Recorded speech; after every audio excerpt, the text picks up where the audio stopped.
Salutations, bienvenue. J'espère que vous allez bien aujourd'hui, que vous êtes bien installés, que vous êtes prêts à nous écouter. Parce qu'aujourd'hui, nous avons un invité incroyable. Je suis avec le pasteur Pedro. Trop mignon. Ah, comment tu vas? Écoute, très très bien. Ça va pas trop Mais stressé? toi, tu t'es pas présenté Ah du oui, coup. moi hein. Bon, moi, c'est Nadia's Life. Exact. Voilà. Ça fait un moment qu'on fait des petits podcasts et puis aujourd'hui, c'est avec toi. Donc, je suis très contente déjà C'est un honneur. que tu sois là. J'espère que tu n'es pas trop stressée. Là, ça va là? Bon, je dirais que ça va. Tu me mets en bonne condition, ça va. Ça va, ok. Pour le moment, ça va. Sois à l'aise. Et franchement, aujourd'hui, on aimerait en apprendre un peu plus sur Wow. toi, Wow. un peu plus sur ton parcours, un peu plus Wow. sur ta personnalité. Je dirais pas que j'ai beaucoup de questions, mais j'ai un peu des questions. Et après, au fur et à mesure, de toute façon, on verra. Mais Très bien. voilà. J'espère que vous aussi, vous êtes bien installés. Ok. Du coup, j'aimerais en savoir un peu plus sur toi. Comment s'est passée ton enfance en général? Question très pertinente. Je dirais qu'une enfance normale. Ouais. Avec le temps, je dirais que j'ai eu la grâce de grandir dans une famille où régnait énormément l'amour. La grâce d'avoir mes deux parents. C'est quelque chose qui est... Par la suite, j'ai compris que c'était vraiment un plus. C'est vrai. Et avec mes frères. Et j'ai une sœur aussi. Et je dirais que d'avoir cette possibilité d'avoir une famille nombreuse, pour moi, c'était quelque chose de normal. Et par la suite, j'ai compris que c'était une richesse. Mhm.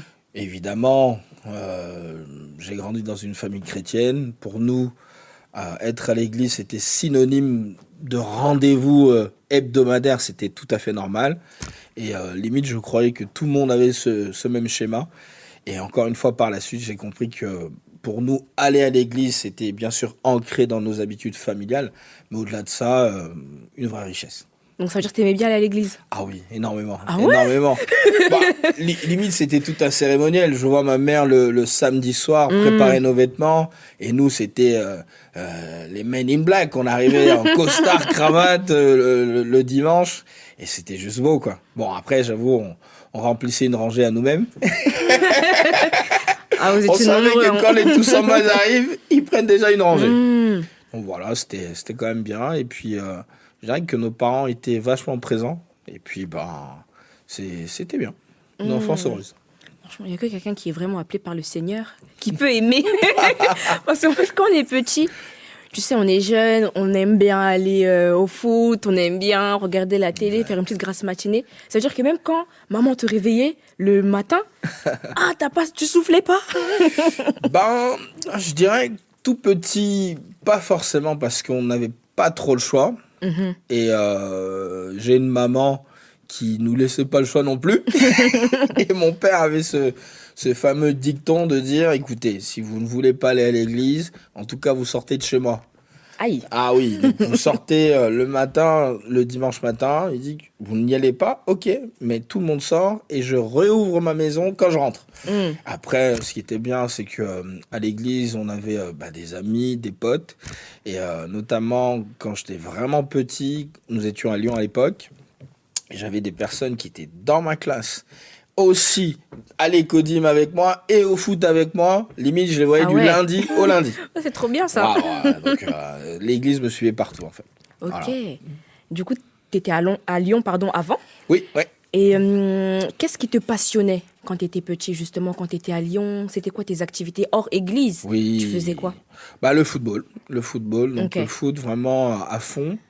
Et puis pour la petite histoire, j'étais pas trop mauvais d'ailleurs. Ok. Et quand même, mon père a annoncé à mon entraîneur de l'époque qu'il fallait qu'on vienne sur Paris. L'entraîneur lui a dit, écoutez, vous pouvez partir, mais vous me le laissez. Je vais tout faire qu'il devienne joueur professionnel et tout. Mon père a dit, no way, pas question. Je pars avec tous mes enfants, y compris lui. Waouh. Et du coup, c'était quand même pas mal le foot. Donc, le foot, la chorale aussi. Donc, on mixait un peu tout ça. Et puis après, je dirais que je suis quand même d'une génération, on n'avait pas encore d'écran, vraiment à proprement dit à Ça l'époque. change tout. Donc, on passait plus de temps à l'extérieur qu'à l'intérieur à la maison. Limite, nous, c'est tu rentres à la maison. Aujourd'hui, c'est tu vas un peu dehors au lieu de pour quitter les écrans. Puis voilà. Donc, t'aurais pu être un footeux. Exactement. Un vrai de vrai. Exactement, On voit à la pour de vrai. Et t'as pas eu un peu cette une petite amertume par rapport à ça? C'est arrivé plus tard. Je vois, limite, quand j'avais 17 ans. Là, le ministère des parents démarre. Et bon, non, il avait déjà bien démarré depuis, je pense, 2 ans, je pense. Et au final, quand on fait les cultes le dimanche, et les matchs aussi étaient le dimanche, et il a fallu que je fasse un choix. Soit Christ, évidemment, et l'Église, ou soit le football. Et j'ai choisi, évidemment, le Christ. Et ce qui a été un peu étrange, c'est que mes parents n'ont jamais conditionné ce choix.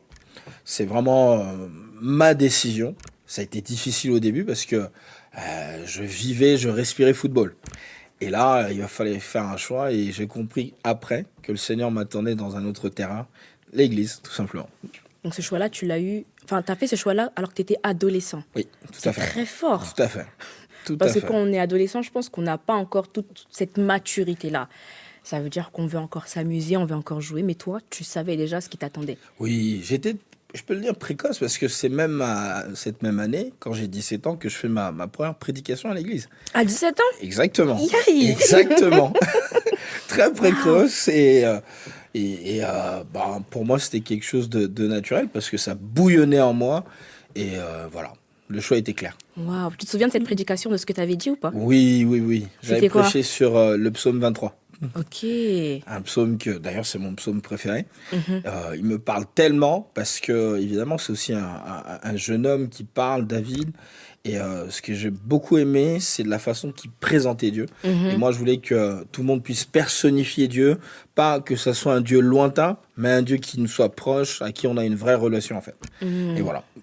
Mais je pensais faire 45 minutes, mais j'ai prêché 18 minutes, un truc comme ça. En plus, tu sais que moi, c'est ce qui me fait peur. Quand on me dit Nadia, c'est toi, je me dis, imagine, je parle que 5 minutes parce que on se rend pas compte, mais ça passe pas aussi vite que ça. Exactement. Et c'est vraiment dans ça que je te trouve très, très fort. Amen. Parce que vraiment, quand je te vois, je me dis, waouh, vraiment, tu fais partie de mes modèles. Wow. Tu prêches à chaque fois avec la même énergie, Amen. la même force et tout. Franchement, toi et l'évangéliste, je me dis, mais comment ils font? Et ouais, surtout que voilà, bon, ça, on en parlera tout à l'heure, que maintenant, tu as ta propre église. C'est toi le berger d'une église. Et puis, c'est toi qui dois assurer pratiquement tous les cultes. C'est ça. Et est-ce qu'à chaque fois, tu es prêt pour ça? La bonne nouvelle, c'est que cette année, ça fait 19 ans que je prêche l'évangile. Et en 19 ans, j'ai jamais prêché 2 fois le même message. Waouh. Jamais.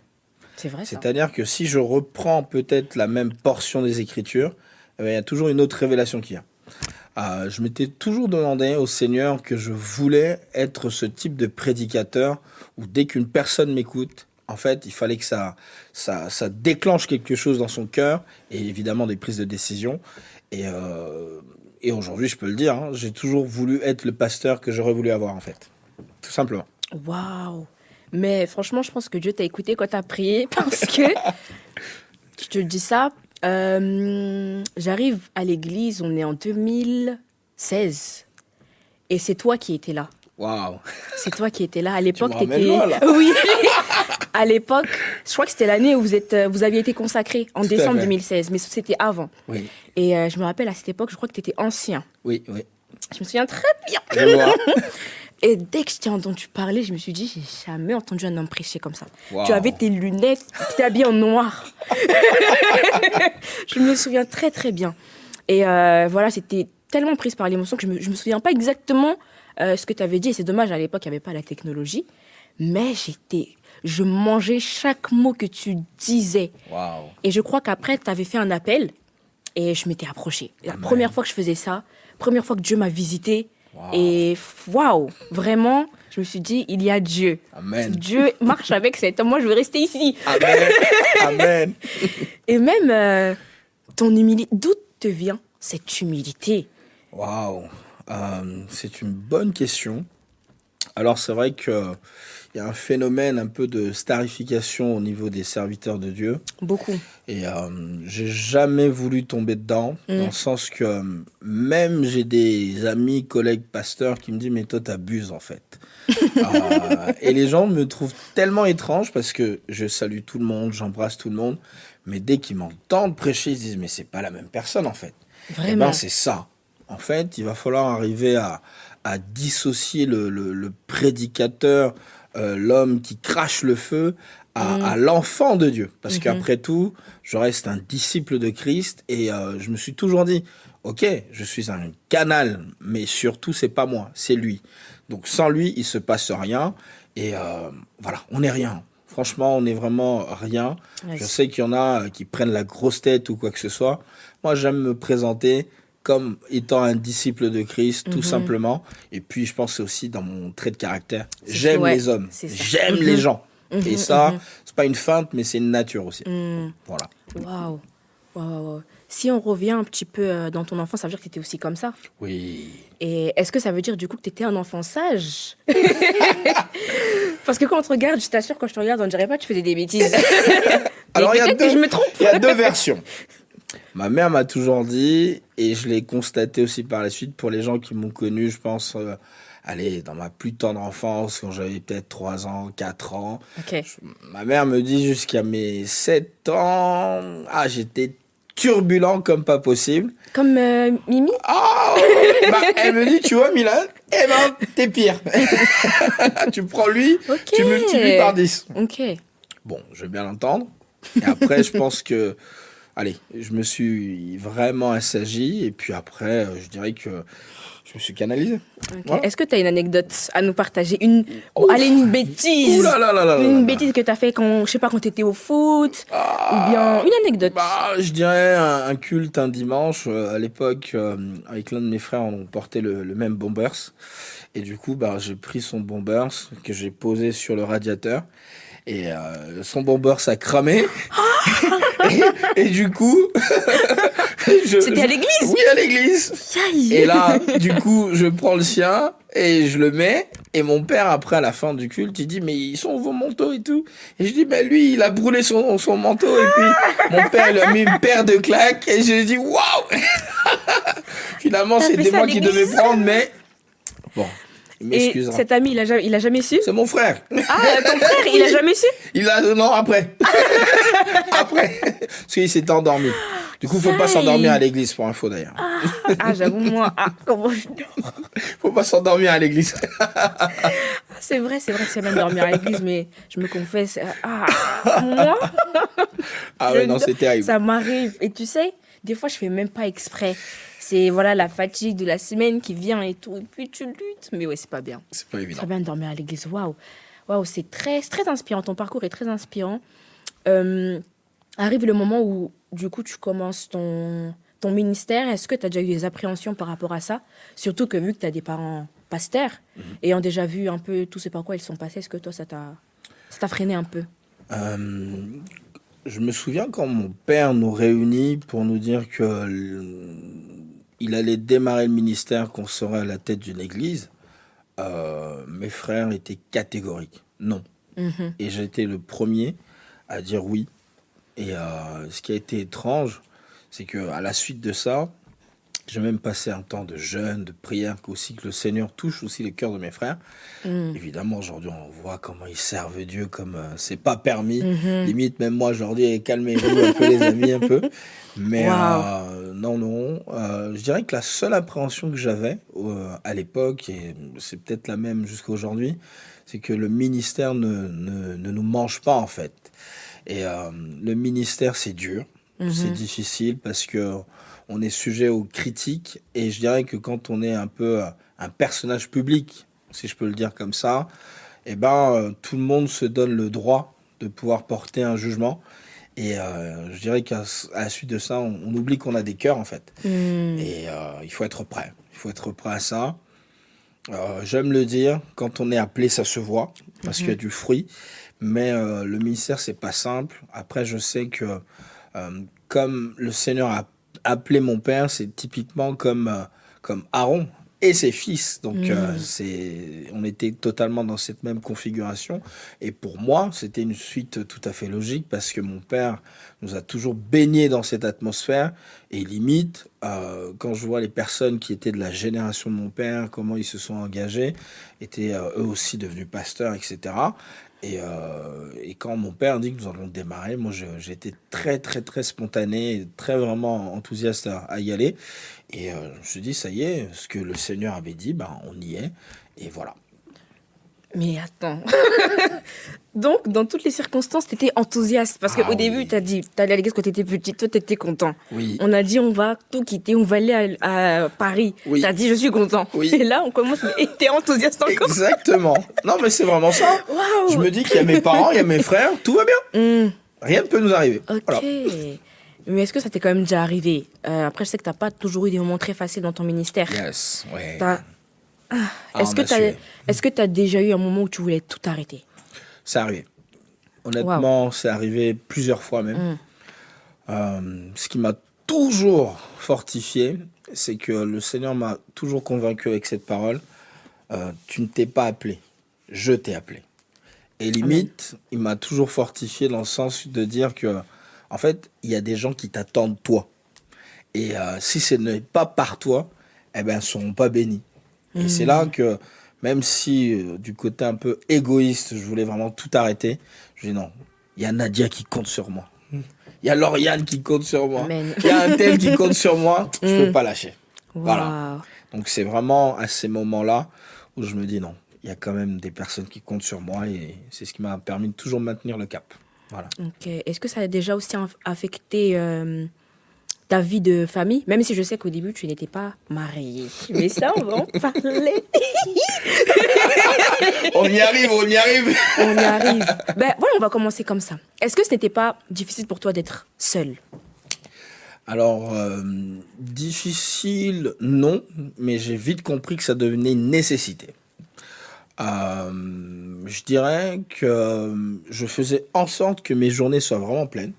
Alors, j'ai toujours été à l'église du lundi au dimanche, limite dès que je sortais du bureau, parce que je travaille, hein, évidemment. Je travaille, je suis en finance de marché, je travaille vraiment à plein temps, vraiment. Donc, du lundi au vendredi, j'ai des Très journées pleines. Je fais pas 39 heures, je fais plus que ça. Waouh. Et je le fais à fond. Et au final, dès que je finis le bureau, ben, je venais à l'église, je recevais des gens jusqu'à tard. Et après, je rentrais chez moi, je prenais une douche et je dormais. Et voilà, c'était comme ça mes journées. Donc, je faisais en sorte vraiment d'être occupé tout le temps. Arrive un moment où quand même ma mère me dit, mais oh, Il faut... il se passe quoi là? Il se passe quoi? Et même mon père me dit, mais attends, soit il est aveugle, il voit pas. Il me dit, soit toi tu choisis, ou moi je choisirai pour toi. Et là, je lui dis, bon, l'affaire est sérieuse, là. Il va falloir que je fasse un choix. Et c'est comme ça que j'ai fini par faire un choix. Okay. Bien que ça n'a pas été simple par la suite, mais j'ai fait un choix. Amen, amen. Après, il y a eu beaucoup, pour pas dire, des sœurs qui ont eu des visions, d'autres qui étaient à l'étranger. Je sais où est ta femme, elle est comme ça, prie pour ça. Mais j'étais convaincu qui elle serait. Parce que le Seigneur m'avait parlé clairement. Waouh. Clairement. Ça, Voilà. c'est parce que t'es prophète. Hein. Oh, je voulais Il y en pas a, le leur dire. vision, elle est trouble. Il y en a vraiment, leur vision, elle est troublée. Waouh. Oui. Mais bon, avant d'entrer dans ce sujet, parce que je sais qu'on peut déborder dedans, Yes. il y a ta fille aussi, je pense, Exact. qui a joué un rôle très, très important. Est-ce que ça a été, tu penses, difficile pour elle aussi, tout ça? Bon, je dirais, elle n'a pas vécu les choses comme moi parce que j'ai toujours fait en sorte de la protéger. Ok. Vraiment de tout. Même dans les réseaux sociaux. Je ne l'expose pas parce que je ne suis pas partisan d'exposer les enfants. Les réseaux sociaux, c'est vraiment quelque chose de difficile. Alors, je fais le maximum de l'épargner. Elle aura le temps de venir parce que La bonne nouvelle, c'est que la semence est dans notre famille. Alors forcément, elle aussi, son temps et son jour viendra. Mais pour l'instant, je la laisse grandir, faire ses armes Ouais. et d'avancer. Et est-ce que pour elle, justement, tu aurais fait les choses autrement? Ou pour toi, ça a été bon, en fait? Ça a été fructueux depuis sa naissance? En fait, s'il y a une chose que j'essaierais de faire différemment, c'est peut-être ménager mon temps avec le ministériel. Parce que s'il y a une chose qu'on ne peut pas rattraper, c'est le temps. J'aurais fait peut-être moins de rendez-vous, moins de réunions, et encore plus de temps avec elle. Mais au final, je fais le maximum aujourd'hui d'équilibrer encore plus. Ok. Et est-ce qu'elle elle t'a déjà fait part de quelque chose, d'une préoccupation?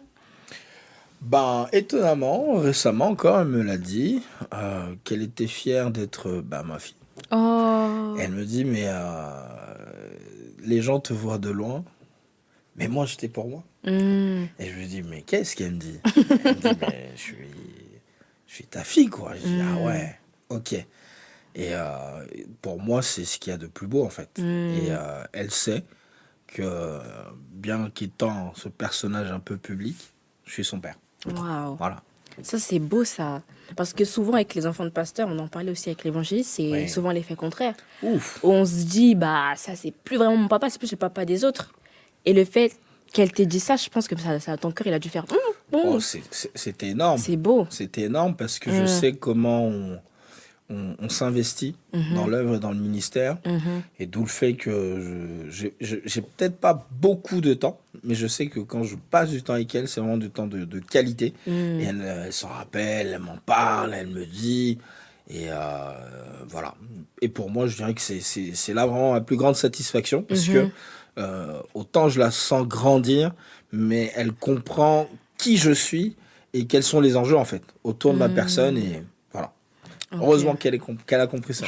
Ok. Et aujourd'hui, est-ce qu'elle vit pas pleinement avec toi tous les jours? Non. Et ce qu'il y a d'intéressant, là, récemment d'ailleurs, durant la dernière CIJ, je l'ai vue servir avec les ados. Je me suis dit, mais c'est pas elle en fait.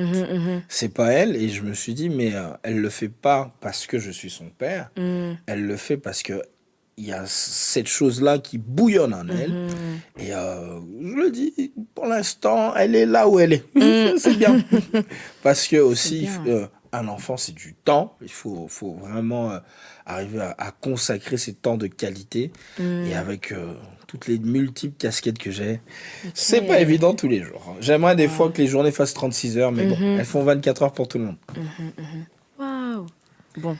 D'ailleurs, j'ai pris le temps de déjeuner avec elle aujourd'hui. Oh, Voilà, mais c'est j'ai bien. tout coupé pour déjeuner avec elle aujourd'hui. C'est des petits. En fait, des fois, ça paraît petit, Oui. mais je pense que ça fait toute la différence. Totalement. Juste manger, juste parler, Totalement.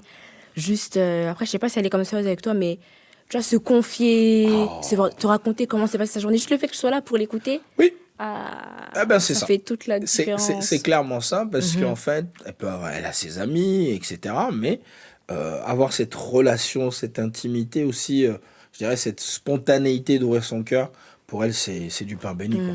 Et c'est la relation qu'on a en fait. Waouh. Et je sais que du coup que tu es prophète, du coup je profite. Est-ce que tu as déjà eu des visions ou bien des pensées claires au sujet de ta fille? Yes. Au sujet de ce qu'elle était appelée à devenir? Oui. Est-ce que du coup ça t'a appelé aussi à faire certaines choses en fonction de ça pour sa vie? Oui. Je lui ai toujours dit notamment les études qu'elle allait faire. Je pense très tôt, depuis qu'elle avait c'est la belle vie, ça. 3-4 ans. Je lui ai toujours dit. Aujourd'hui, si vous l'interrogez, à quelle université tu veux aller, elle vous le dira.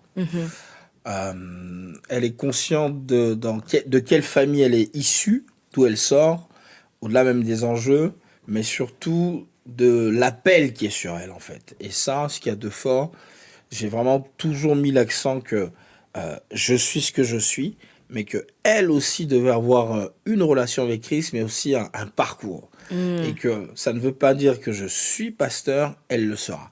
Mais elle sent que elle-même, dans sa génération, et quand le Seigneur aura pleinement mis son potentiel en elle, qu'elle aura un rôle à jouer. Elle le sait, elle le sent, Et puis, s'il y a une chose sur laquelle je travaille beaucoup avec elle, c'est sur son cœur, parce qu'au final, ce qu'il y a d'intéressant, c'est que quand notre cœur vibre pour les âmes, eh ben, au final, on porte le fardeau. Et elle a cette sensibilité aussi prophétique comme moi.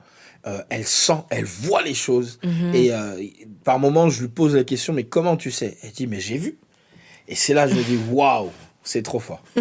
C'est trop fort. C'est vraiment fort, hein. Ah oui. Waouh. Et du coup, bah, vu qu'elle aussi, elle a Ah là, ce don. ce, Ah ce oui. même don-là, Oui. est-ce qu'elle aussi, en retour, elle a déjà dit quelque chose au sujet de ta vie? Oui. Et toi-même, t'as été choquée, t'as dit, Oui, oui, mais oui, oui, oui. Ah, mais elle m'en a dit des tonnes. Des tonnes. T'as un exemple à nous donner ou oui, pas? oui. L'une des choses qui m'a, je dirais, le plus frappé, c'est d'ailleurs, je pense que je vivais vraiment un temps pas évident. Et là, on était au téléphone, elle me chante un cantique, et puis à la fin, elle me dit, mais papa, ça va passer, c'est rien. Et puis elle me dit cette chose remarquable, elle me dit, mais tu te souviens de ça? Et je lui réponds, mais t'étais pas là. Elle dit, bah si, j'étais là. Je dis, c'est impossible, t'étais pas né. Et là, elle me répond, mais pourtant, je l'ai vu. Et puis, après, elle me donne la suite, en fait, de ce qui s'est passé, notamment ce qu'on vit aujourd'hui, l'appel d'Éternel 92. Ça donne des frissons un Voilà. peu. Waouh, donc discussion entre prophètes, quoi. Wow. Extraordinaire. Juste extraordinaire. On vous laisse. Extraordinaire. C'est vraiment beau. Oui, oui. Waouh. Et franchement, je sais même pas quoi dire après ça, parce que c'est tellement beau, ça me donne des frissons, parce que du coup, mine de rien, ça resserre vos liens aussi, Totalement. en tant que père, en tant que fille. Totalement. Et t'as pas eu cette réaction en mode non et tout, parce que souvent, on sait que les papas, ils peuvent un peu cacher leurs émotions. Mais est-ce que tu as réussi du coup à lui dire que oui, c'est vrai, je suis passée par une phase bizarre. Oui, oui, oui. On en a parlé. On en a parlé. Et ce qui est étonnant, c'est que elle n'avait pas le côté, j'allais dire, oui, peine, compassion, rien à voir. Ok. Elle, c'était surtout, mais Dieu a dit ça. Il a dit ça. Il a dit ça. Et je dis, mais il te l'a pas dit à toi. Il l'a dit à moi. Elle dit, mais justement, moi, je te le répète. Et je dis, ah ouais. Eh ben, c'est ça. Par exemple, elle me l'a toujours dit, mais papa, t'es pas n'importe qui. Je dis, mais qui t'a dit ça? Elle dit, mais Dieu me l'a dit. Il m'a dit, papa, tu vas faire ça, ça, ça, ça, ça. Notamment, s'il y a une personne qui me dérange par rapport à mes livres, c'est elle. Tu sais que j'en ai pensé il y a 3 ou 4 jours et Ouais. j'ai vu, je me suis dit, mais parce que tu devais pas sortir un livre sur la nuit là? Ou Le titre, je le donne encore, L'épaisseur de la nuit. Alléluia. Que Dieu fasse grâce en cette année 2024 qui sort ce livre. Amen. Je serai la première à lire. Ah, un livre merveilleux. Donc elle-même t'a rappelé en fait, Oui, oui, oui. au cas où tu avais oublié. Exactement. Exactement. Waouh. Ah, c'est beau ça. C'est beau ça. Et si on en revient du coup à Maman Béné, Waouh. ta merveilleuse femme. Waouh. Dieu, il t'a gâté, hein. Vraiment. Vraiment. J'espère qu'on aura l'occasion aussi de parler avec elle. Plaise à Dieu, mais surtout qui touche son cœur. Oui, Elle mais... n'est pas trop oui. à l'aise avec cet exercice. Je D'ailleurs, sais même bien. pour moi, je pense que en 19 ans de ministère, ce n'est que ma deuxième interview, je dirais. Un peu comme ça. Waouh. Cet échange aussi. Merci en intime. tout cas d'avoir accepté. Hein. Oui, c'est tellement rare. T'aurais pu dire non. Ma parole est tellement rare. Waouh. Tu nous disais tout à l'heure, et c'est beau, ça me fait beaucoup penser aussi à l'évangéliste. Oui. Tu vois, alors, genre sur le choix du conjoint. Oui. Dieu qui te l'a dit en fait clairement. Oh. Comment ça s'est passé? Ben, je dirais que pour pas tout spolier, parce que vous regardez, il me parle de mystère. Ah, mais si, faut dire. Bon, allez, un peu. Donne-nous un peu. Alors, chose qui est étonnante, son frère venait d'arriver à l'église et le Seigneur me parle fortement de me dire, mais tu dois voir sa sœur. Et pour moi, il n'a qu'une petite sœur. Et je lui dis ça, je pense on est un vendredi soir. Et la semaine qui suit, pareil, un vendredi, pendant que j'étais au bureau, que je recevais, on frappe à la porte, on dit, ben, il y a une sœur qui s'appelle Bénédicte qui veut vous voir. Et je me dis, mais c'est qui? Je la connais pas. Et là, elle rentre. Elle me dit, c'est moi. la sœur du frère Intel. J'ai dit, J'ai dit, ah bon? Du coup, je parle de ce que le Seigneur avait dit. Et quand on finit, on rentre dans les cours d'enseignement pour le baptême, etc. Et après que le baptême soit passé, on va échanger de quoi? D'autant plus qu'elle travaillait les dimanches, donc elle n'était pas là le culte de dimanche. Et au final, je dirais que ce qui m'a vraiment frappé, c'est que les choses sont faites tout à fait naturellement. Une chose qui m'a toujours frappé, je ne lui ai jamais dit oui, tu es belle comme la lune ou toutes ces choses, jamais.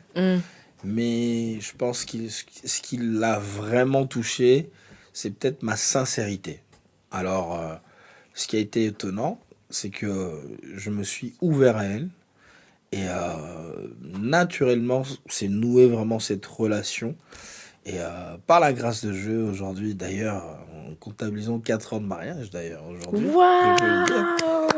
C'était en 2020, c'est vrai? Nous avons célébré tout récemment. Eh, vous acclamez doucement, vous savez pas.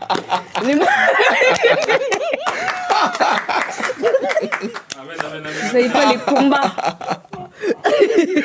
Voilà. Waouh! Exact. Waouh! C'est beau quand même de voir comment Dieu agence souvent les choses. Oui. Et à ce moment-là, est-ce qu'il y avait des personnes qui sont opposées en fait à cette union? Oui. Je dirais les personnes qui se sont opposées, c'est celles qui certainement avaient, au-delà même des vues, mais des rêves. Mais le problème, c'est que, et ça m'a toujours frappé, le principe, c'est que l'homme demande la main. J'ai ne demandé la main à personne. Maintenant, c'est comme toujours, il faut qu'il y ait sujet à spéculation. Et oui, c'est vrai. Plusieurs ont quitté l'église à cause de ça. Mais comme moi, j'étais en paix avec moi-même, et que surtout, je savais que c'était la femme que Dieu m'avait réservée, alors là... T'étais serein. Oh, tellement serein. Mais même arrivé, les gens se disent, mais pourquoi il est calme comme ça? Qu'est-ce qui se passe? Mais je savais. Parce que même ces choses-là, on en avait parlé, elle et moi. Et ce qui a été étonnant, c'est que celles et ceux qui n'ont pas compris, eh ben aujourd'hui, ils ont compris. Le temps, c'est bien le temps. Hein. Oui, ça passe. C'est un bon juge de paix, au final. Waouh! Oui. Arrive maintenant le temps où tu dois partir. Ouf. De l'église l'Appel d'Éternel 93. C'est ça. On s'en souvient tous. Hein. Et on s'y attendait pas, c'était brusque, mais quand Dieu dit A, bah, il faut faire A. Ouais. Et est-ce que ça a été une période difficile pour toi ou bien, même si je sais ce que je vais dire, tu savais et tout? Toi, tu sais tout parce que Dieu te dit, c'est de la triche. C'est ça.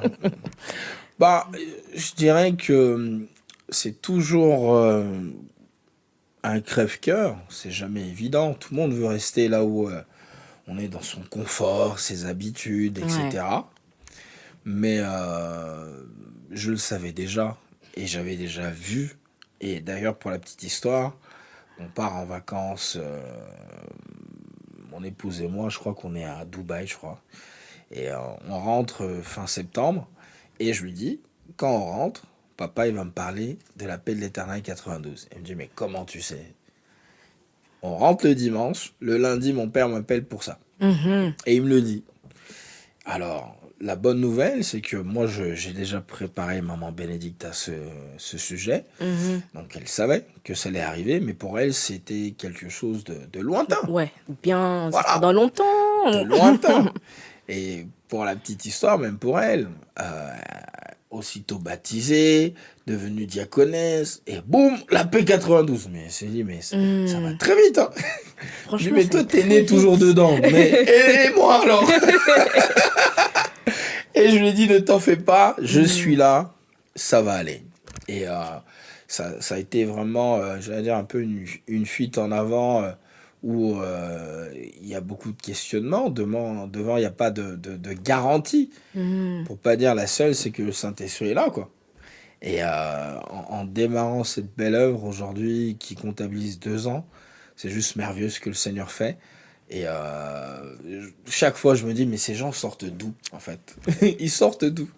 Chaque dimanche, j'ai des têtes, je me dis, mais t'es là depuis quand? Depuis 6 mois, depuis 3 mois. Je dis, bah bon. Et c'est juste merveilleux. Après, je dirais que c'est aussi ce que le Saint-Esprit fait.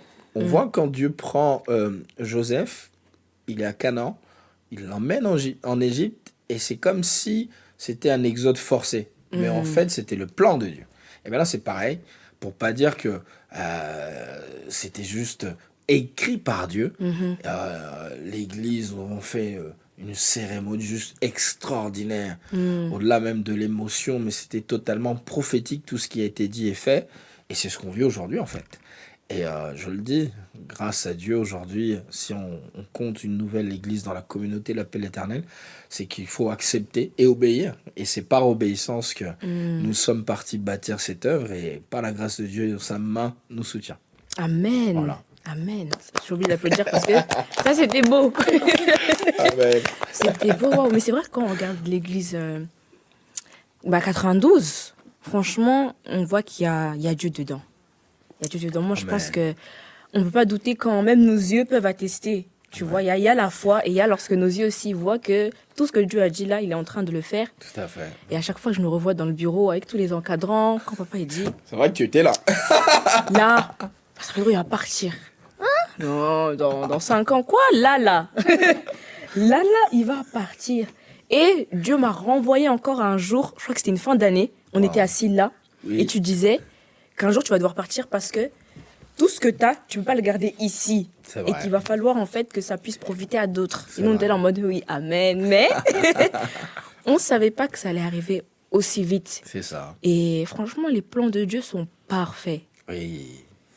Les plans de Dieu sont parfaits. Bah oui. Et est-ce qu'à chaque fois, en fait, avec Dieu, tu as toujours en fait des confirmations, tu as toujours une vision claire? Est-ce qu'il y a aucun moment où tu as douté avec l'église 92, je veux dire?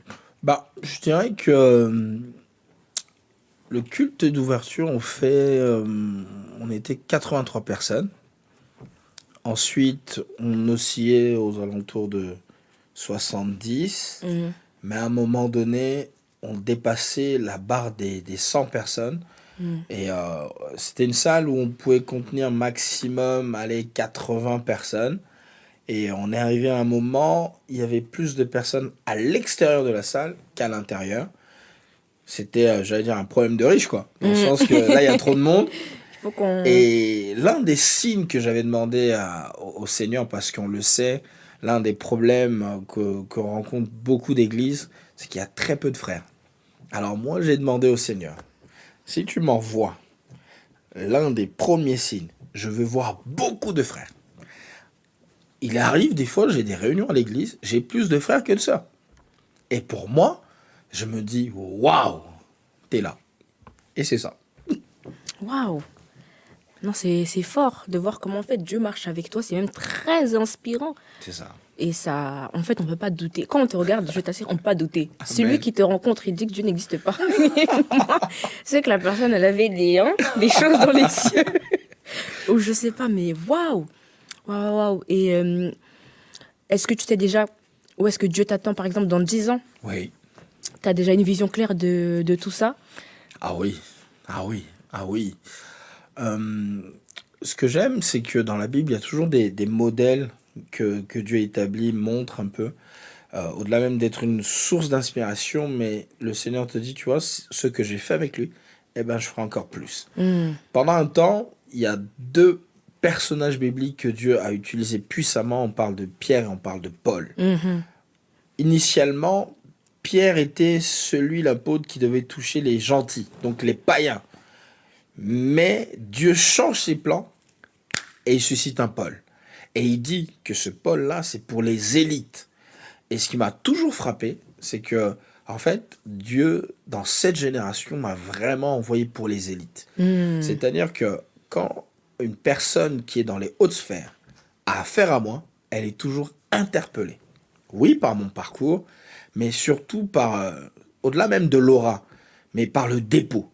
Et Ok. c'est comme ça que ces personnes-là, évidemment, s'accrochent au ministère, s'accrochent à Christ, mais aussi changent en fait. Parce que l'intérêt, c'est pas juste avoir Christ sur les bouts de lèvres. Il faut qu'on sente un changement. Et ben c'est ça.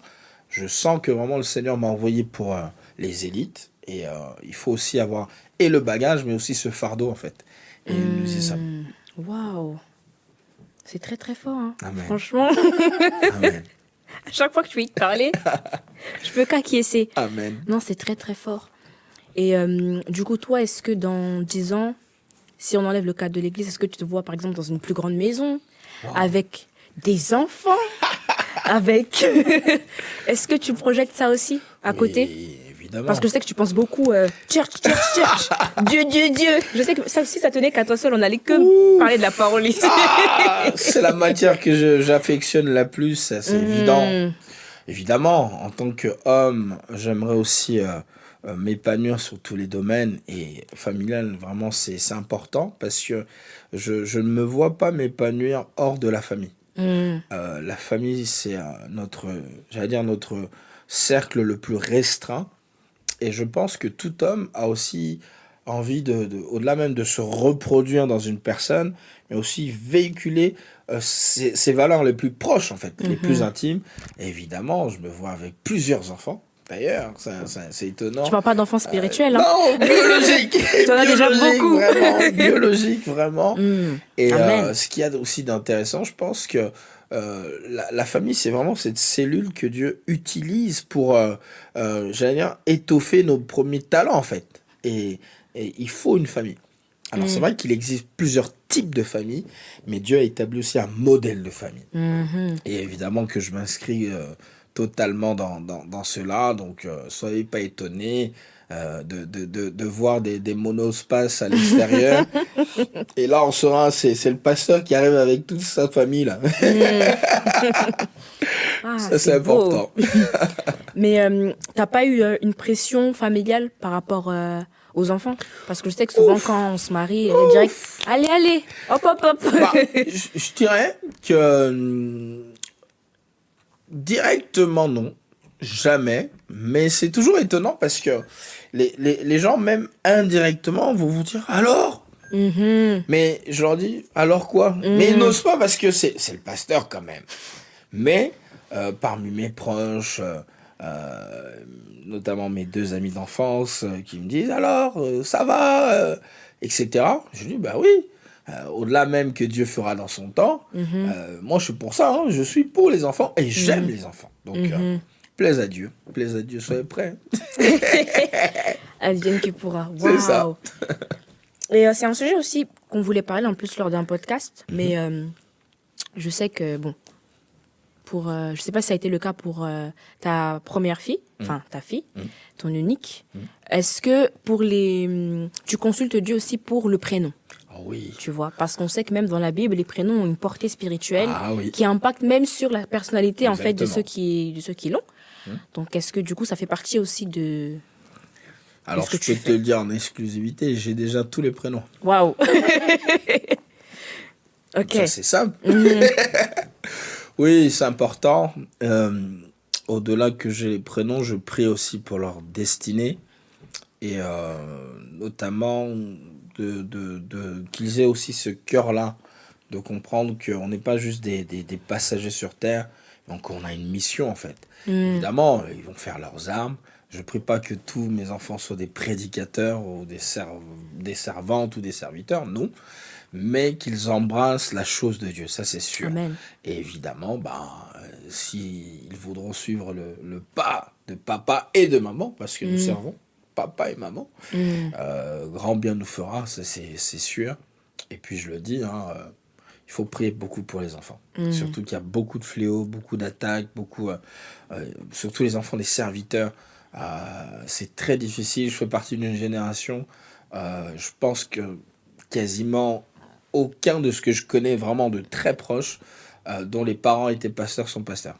Non, je fais partie des très rares. Parce que ils ont vu comment les parents ont eu des difficultés dans le Ils ont ministère et souffert. ils se disent non, non, non, si c'est ça, moi je fais autre chose. Hmm. Donc voilà. Mais faut préserver les enfants. Ok. Énormément. Est-ce que toi, du coup, ça fait partie de l'un de tes objectifs de justement de donner envie, en fait, Ah oui. donner envie aux autres de servir? Bah, clairement, je dirais que il y a une époque, être serviteur, c'était pas quelque chose de gratifiant en fait. Et aujourd'hui, il y a peut-être une nouvelle race de serviteurs qui arrivent à s'épanouir totalement et dans Mhm. le ministère, mais dans tout ce qu'ils font autour du ministère. Et du tout, il y a comme une hype en fait de Ouais. dire, surtout maintenant, les jeunes filles, elles veulent épouser un pasteur. Alors ça, elles n'ont pas idée de quel combat ça peut susciter. Et voilà, il y a des jeunes filles, elles postent des photos cet été dans la plage. Mais vous n'en verrez jamais de ma femme. Mhm. Mais elle va à la plage. Mhm. Ouais. Donc, c'est pour dire que il y a quand même, pour pas dire des sacrifices, ok, mais des interdits. Pour pas dire aussi une éthique et une déontologie à avoir. Et donc, voilà. Donc, c'est quelque chose de pas évident. Mais je pense que toutes celles et ceux qui sont autour de moi, s'ils servent Dieu avec tremblement et envie, c'est qu'ils voient un modèle devant eux. Il travaille, il a une Forcément. famille, il prêche tous les dimanches, il crache le feu toute la semaine, il prophétise comme c'est pas possible, il fait des veillées. Bah voilà. C'est bon, ben voilà. Là, on a un modèle authentique que si il peut le faire, je peux le faire. Ouais. Donc c'est possible. Je sais pas où tu trouves la force, hein. Vraiment. Aïe. Tout Faut du le cardio. temps. Surtout que même, je t'assure, quand on regarde les lives ou bien sur les réseaux, on ne dirait pas que tu as un travail à côté. Ouf. Et je me dis, c'est impossible. Moi, je trouve que c'est une punition Waouh. d'être ministre et de travailler à côté. Tu vois, normalement, Oui. et ça, je le créerai, je défends les hommes, les serviteurs. Normalement, quand tu travailles, tu dois être rémunéré aussi. En conséquence. C'est vrai. Normalement. C'est vrai. C'est vrai. Alors, je pense que c'est quelque chose qui va arriver très bientôt. Parce qu'en fait, à un moment donné, on arrive à ce qu'on appelle la croisée des chemins. Je ne te cache pas que ce que je fais aujourd'hui, je fais peut-être partie des rares. Mais je le Ouais. sais aussi que va arriver un moment où je ne pourrai pas. Qu'on se le dise. Lorsque je pose mes congés annuels, je les pose en fonction des programmes de De l'église. l'église. Mais il va arriver un moment où, si tu poses 40 jours de congés d'affilée, ton employeur va dire, mais c'est pas ta boîte. Donc, Ça va toujours il bloquer. va falloir aussi que, à ce moment-là, et je pense que c'est la transition dans laquelle le Seigneur va nous emmener, sortir du salariat et rentrer pleinement dans l'entrepreneuriat. Là, c'est autre chose. Ah, je sais que tu auras des enfants riches au nom de Jésus. Amen. Ah, ils vont te bénir. Amen. Waouh. Amen. Non, c'est fort. Est-ce que tu as déjà fait face à des cas particuliers, on va dire, à l'église, où tu n'avais pas de réponse? Tu vois, parce que moi, j'ai l'impression, ça c'est une question que je vais te poser, j'ai l'impression que tu as réponse à tout. Après, je pense qu'il y a Dieu dedans, oui, c'est vrai. Mais est-ce que ça t'est déjà arrivé là, le cas là, vraiment, je sais pas. Oui, ça fait partie, je dirais, de mes blessures mystérielles. Ok. Je pense que c'était peut-être il y a 5 ans, 6 ans. Un jeune homme de 17 ans qui séjournait en hôpital psychiatrique. Son père m'appelle, je vais le voir en hôpital psychiatrique, on échange, je prie pour lui. Une semaine après, il sort de l'hôpital et je lui dis, en sortant, viens à l'église. Il vient le premier dimanche, le deuxième dimanche, il prétexte qu'il était malade, qu'il ne sentait pas bien. Et le mardi, il se défenestre du 19e étage. Alors, je me suis dit, mais Seigneur, pourquoi, en fait? Et le Seigneur me confirme clairement, me dire, mais il n'a pas écouté, en fait. Pour la petite histoire, il entendait des voix qui lui disaient, jette-toi, jette-toi, jette-toi. Et pendant que je faisais des prières avec lui, il dit que je n'entendais plus ces voix. Mais à partir du moment où il a arrêté de venir à l'église, ces voix sont revenues encore plus fort. Et là, pour moi, ça a été une grosse blessure. Je me suis dit, mais Seigneur, Mais j'ai pas pu le sauver. Et le Seigneur m'a dit, mais c'est pas toi qui sauves. J'ai pris une claque. Je me suis dit, mais pour moi, le travail il venait de commencer en fait. Et c'est là que j'ai compris qu'il y a une part que le serviteur peut faire, mais aussi l'autre part que la personne aussi doit faire. C'est-à-dire que, et là, pour la petite histoire, quand je parle de la délivrance, il y a deux aspects. C'est-à-dire l'acceptation, il faut que la personne accepte d'être délivrée. Yes. Et le deuxième abcès, c'est là où beaucoup, pêchent, c'est la coopération. C'est-à-dire, après avoir accepté, il faut coopérer. C'est-à-dire fournir des efforts, accepter que Yes. le chemin est un processus. Et ben, c'est là où ça a échoué. Et malheureusement, il est parti. J'en ai souffert longtemps, mais vraiment Traumatisé. longtemps. Et je me suis dit, mais c'est pas possible. Et j'ai un credo, et ça, je vous le laisse. Je me dis toujours, même si j'avais le diable en face de moi, je le convertirais. Waouh. Voilà. Pour moi, une âme n'est jamais perdue. Jamais. Jamais, jamais. Et je donne tout. Du temps, du sacrifice, de l'écoute, des conseils pour une âme. Je ferai tout, mais vraiment tout. Et il y a eu des cas. Là, je vais en citer un. Il y en a d'autres, mais je pense que celui-là, c'est l'un des plus marquants. Ah ouais. C'est marquant, j'imagine, mais dans un sens plutôt contraire, j'imagine que tu as aussi eu beaucoup de bons événements, de miracles. Ouf. Des choses que Dieu a fait aussi pour te montrer que là, ça a échoué parce que lui a refusé, mais il y a aussi des victoires. Ah. Est-ce que tu peux nous donner un exemple comme ça qui te vient? Je dirais qu'à l'église de l'Appel de l'Éternel 92, comme le Seigneur m'a dit, écoute, je t'ai tiré des terrains, je vais t'envoyer des footballeurs professionnels. Par la grâce de Dieu, on compte peut-être 5-6 joueurs professionnels Ok. à l'église de l'Appel de l'Éternel 92. Et pour moi, c'est une joie et quelque part un peu un réconfort pour me dire, si je t'ai tiré des terrains, finalement, tu y seras toujours, mais à travers tes fils. Wow. Et ça, c'est beau. Il y en a qu'il faut que j'aille voir. Dernièrement, quand j'étais au stade Jean-Bouin ou au stade Charletti, voir des fils jouer, je me suis dit, mais c'est incroyable. Là, je viens pas pour l'évangile, je viens voir un fils jouer dans son club. Et je me suis dit, mais c'est juste remarquable. Donc, ça, c'est aussi l'une de mes satisfactions. Mais je dirais la plus grande que je peux citer, c'est quand je vois les âmes affluer tous les dimanches avec une telle soif et une telle dévotion. Je me dis, mais waouh! C'est ce qui me réjouit en fait, tous les dimanches. Donc je salue les gens à la porte et je les salue aussi à la fin. Ok. Voilà. C'est vraiment beau. Hein. Oui. C'est vraiment, vraiment beau. Surtout, ce que je retiens dans ce que tu as dit aussi, le football, tu Wow. vois. Au final, Ouais. tu as abandonné un rêve pour Dieu. C'est ça. Et Dieu, en fait, est en train de te montrer, te parle en fait au travers de ce que tu as vécu, Tout à fait. au travers des âmes que tu as. Exactement. C'est très, très fort. Hein. Exactement. Moi, je dis Dieu, vraiment, c'est un scénariste. Ouf.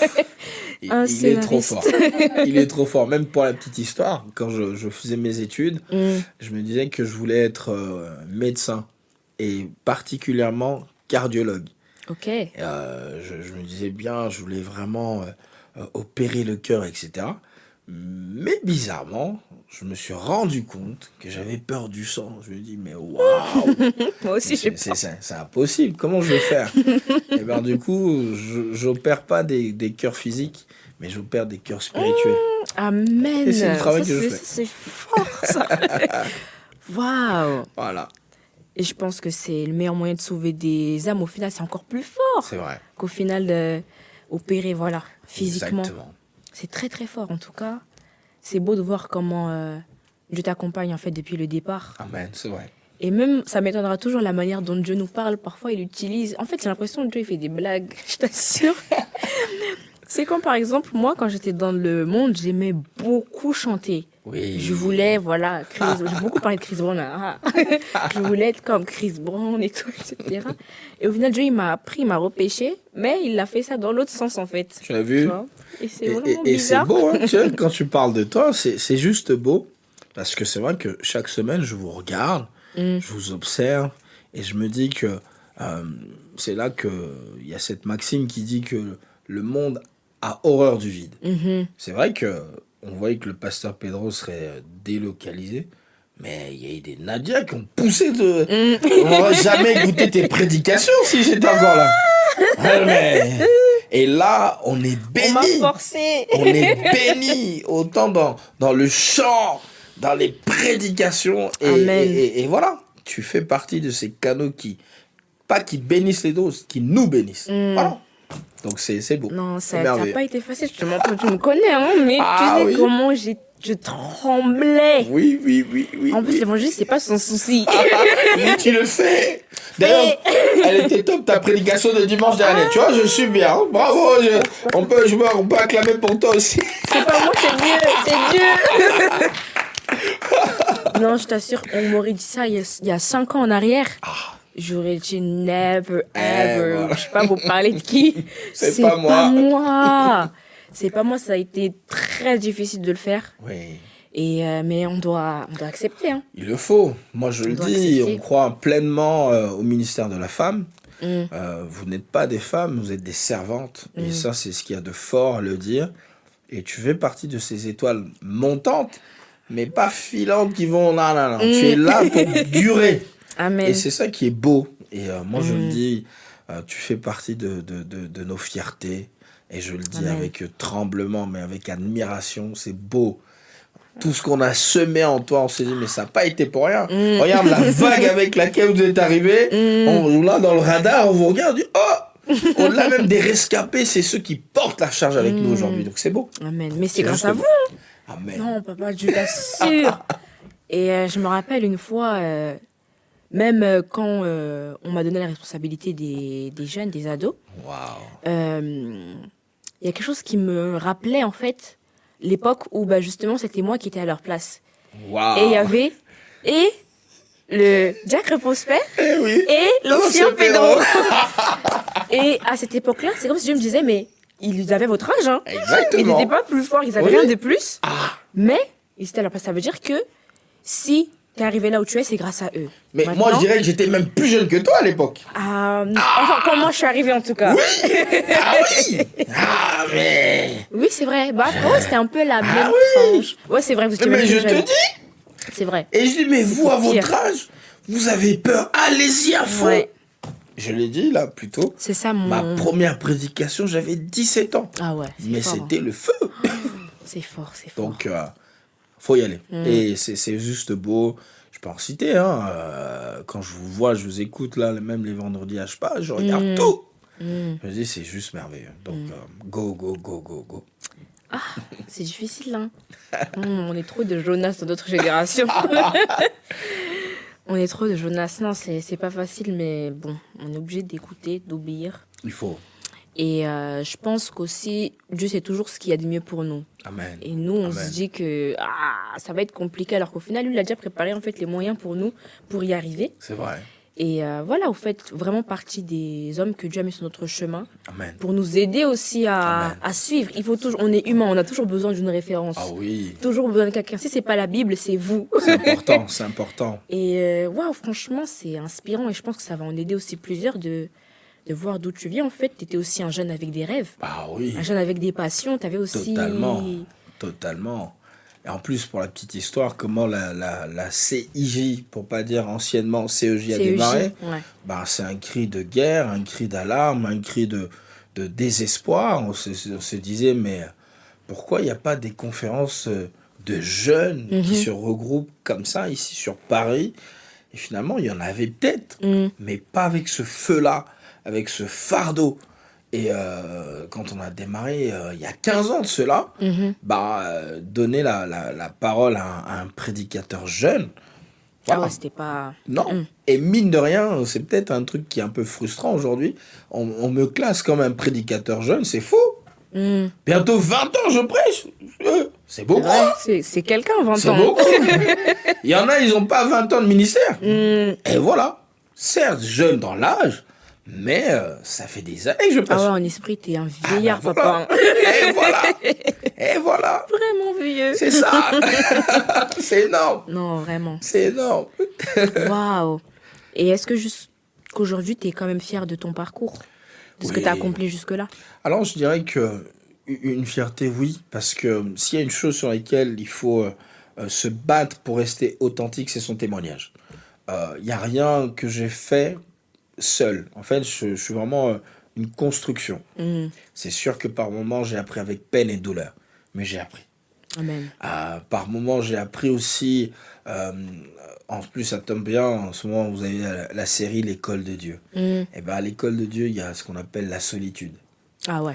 Et l'une des caractéristiques de toute personne qui est appelée dans le ministère prophétique, c'est qu'il faut accepter d'être seul. Un prophète ne peut pas aimer forcément la foule. Il faut aimer par moments être dans la contradiction, aller à contre-courant. Et par moments, c'est pas facile de ne pas être compris. Et là, pour la petite histoire, j'ai été voir l'un des frères, je peux citer son nom, le prophète Jonathan Gambella ce dimanche. Je ne l'ai pas appelé, je ne l'ai pas avisé. Je suis arrivé dans son église, et quand j'arrive, je tombe sur lui, boum. Et il me dit, oh, mais grand frère, mais tu fais quoi là? Je dis, je suis venu t'écouter. Et t'as porté ma main d'association. Il me dit, c'est pas vrai. Je lui dis, j'ai pas d'album, j'ai pas de concert à vendre, j'ai rien. Tout ce que je suis venu te donner, c'est le fardeau des âmes. Mais il était là, abasourdi. Il me dit, mais c'est pas possible. Un prédicateur, pasteur établi, qui vient écouter un autre comme ça. L'humilité, tu vois, Il c'est s'est pour ça dit, que j'ai mais commencé. c'est pas possible. Il a dit, j'ai jamais vu ça, j'ai jamais entendu ça. Il me dit, grand frère, ce que tu viens de faire là, waouh. Et je lui dis, mais c'est ça. Il me dit, c'est vrai. Et c'est comme ça que j'ai été. Voilà. Waouh. Ça rejoint vraiment ce qu'on disait au début. Vraiment, tu respires l'humilité. Amen. En plus, ce qui est bien, c'est que tu t'en vantes même pas. Ça Non. veut dire que c'est les autres qui sont là pour le En voir. fait, c'est ça. C'est Les encore autres sont plus là beau. pour le... C'est ça qui est beau. Et c'est pas une posture, c'est naturel. C'est naturel. Ça se voit que c'est pas forcé. Tu joues pas un genre. Il y en a qui essayent d'être Non, et non, puis on non. fait, ah, ça dure pas longtemps. Tu chasses le naturel, il revient au Il va galop. revenir. Et puis tu vois après comment le frère il te répond. Je dis, mais lui, il était pas humble de base. C'est ça. Hein? Non, c'est beau en tout cas, vraiment. Je prie vraiment que Dieu t'emmène encore. Amen. Là où tu n'as même pas imaginé, Amen. pensé, vraiment. Amen. Bombardier. L'évangéliste, Ça, pourquoi c'est il t'a appelé. l'évangéliste. Ah oui, il a créé un mouvement. C'est terrible, c'est Waouh, terrible. c'est très, très, très fort. En tout cas, bah là, j'ai pas de questions qui me viennent. Mais Super. est-ce que tu as un mot, un encouragement, une prière à donner à une personne qui nous regarde?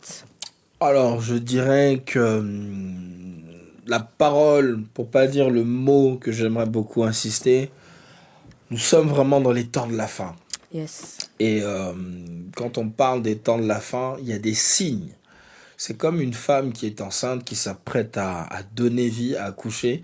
Il y a des signes vraiment de qu'elle va donner naissance. Et ben, pareil, l'avènement de Christ est imminent. Et ce qui me fait mal au cœur, c'est que d'autres sont totalement soit anesthésiés ou ignorants dans quelle saison on est. Donc je dirais que toutes celles et ceux qui vont tomber sur ce podcast, de pouvoir réellement revoir leur marche avec Christ, et surtout que c'est pas quelque chose de lointain, mais c'est proche, c'est imminent. Et je dirais que donnez votre vie à Christ, donnez-vous, et regardez autour de vous vos proches, la famille, les frères et sœurs, les parents, et amenez-les à Christ. Aussi une vérité, il n'y a pas d'église parfaite. Si vous cherchez une église parfaite sur cette terre, il n'y en a Il n'y a pas. pas. Ce qui est véritable, c'est que tant que les églises seront constituées d'hommes et de femmes imparfaits, il n'y a pas d'église parfaite. Par contre, il y a une église qui est faite pour toi. Et ça, c'est le message que j'aimerais dire. Ne restez pas seul. Allez trouver une église locale. Ayez un pasteur. Ayez vraiment des groupes d'amis à qui vous allez à l'église. Donnez-vous à fond. Servez Christ. Et là, j'encourage tous les serviteurs et servantes qui sont un peu à bout de souffle. Ce que vous faites, vous êtes en train d'emmagasiner des dons et des grâces que Dieu est en train de voir. Donc, servez à fond ce que je dis. Ce que vous pouvez faire, faites-le. Moi, si je suis venu, par exemple, en cet instant, pour faire ce podcast, c'est pour me dire, ok, il y a des gens que je ne toucherai pas par une prédication, mais par ce moyen, on va les toucher. Yes. Voilà. Amen. En tout cas, soyez bénis. J'espère que ce Amen. podcast vous a fait du bien. En tout cas, moi, personnellement, oui. Et puis, on se dit à la À prochaine. très vite. Bye. Bye bye.